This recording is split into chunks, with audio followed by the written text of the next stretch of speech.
Normally वे में बन जाता है। तो किडनी के डायग्राम में हम पहले देखेंगे किडनी का जो बाहर का एरिया होता है। किडनी कितनी होती है हमारे बॉडी में? किडनी दो होती है, लेफ्ट एंड राइट। कहाँ होती है?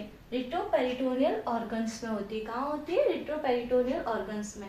तो किडनी का जो बाहर का एरिया होता है उसे रेनल फेसिया बोलते हैं। क्या बोलते हैं? Renal fascia. रेनल फेशिया बाहर का एरिया होता है, और जो किडनी के अंदर की साइड होता है उसे एडिपोज टिश्यू बोलते हैं। एडिपोज टिश्यू, जो अंदर की साइड ये वाला जो एरिया होता है उसको बोलते हैं एडिपोज टिश्यू। एडिपोज टिश्यू बोलते हैं। और जो अंदर की साइड की क्या होती है? लेयर होती है। ये जो लेयर होती है उसे रेनल कैप्सूल बोलते हैं। क्या बोलते हैं? Renal capsule. रेनल कैप्सूल बोलते हैं। और इसमें क्या होते हैं?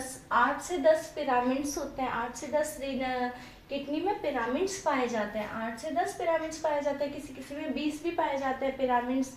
तो पिरामिड्स के जो अलग अलग क्या पाए जाते हैं? पिरामिड्स पाए जाते हैं। तो पिरामिड्स के जो ऊपर वाला हिस्सा होता है, पिरामिड्स के जो ऊपर वाला हिस्सा होता है उसे बेस ऑफ पिरामिड्स बोलते हैं। Base of pyramids. आपको पता है किसी का भी ऊपर का हिस्सा होता है उसे क्या बोला जाता है? बेस। और जो नीचे का हिस्सा होता है उससे क्या बोला जाता है? अपेक्स। तो पिरामिड्स के जो नीचे का हिस्सा होता है उसको बोलते हैं apex of pyramids. Apex of pyramids. Apex of pyramid से क्या निकलती है? अपेक्स ऑफ पिरामिड से एक नलीनुमा संरचनाएं निकलती हैं। नलीनुमा संरचनाएं निकलती है, जैसे यूरिन का प्रोडक्शन वगैरह क्या होता है? यूरेथ्रा से क्या होता है? बाहर निकलता है। तो इसमें क्या एक संरचना खुलती है, उसको क्या कहते हैं? उसको मेजर कैलिक्स कहते हैं। इस संरचना को क्या बोलते हैं? मेजर कैलिक्स बोलते हैं। इस संरचना को मेजर कैलिक्स बोलते हैं। और इसके आगे भी छोटी छोटी नलीनुमा या थ्रेड लाइक स्ट्रक्चर होती है, धागेनुमा संरचना होती है, उसको माइनर कैलिक्स बोलते हैं। धागेनुमा जो संरचना होती है उसको क्या बोलते हैं?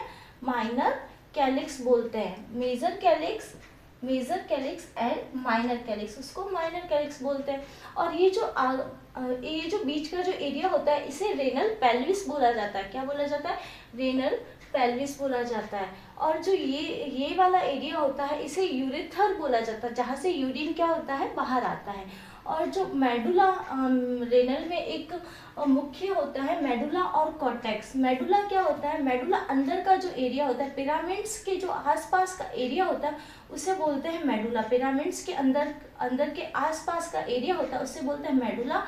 और जो बाहर होता है उसे बोलते हैं रेनल कॉर्टेक्स। रेनल मेडुला और रेनल कॉर्टेक्स, क्योंकि ये बाहर है, रेनल के पास है, तो इसे रेनल कॉर्टेक्स और अंदर वाले पार्ट को बोलते हैं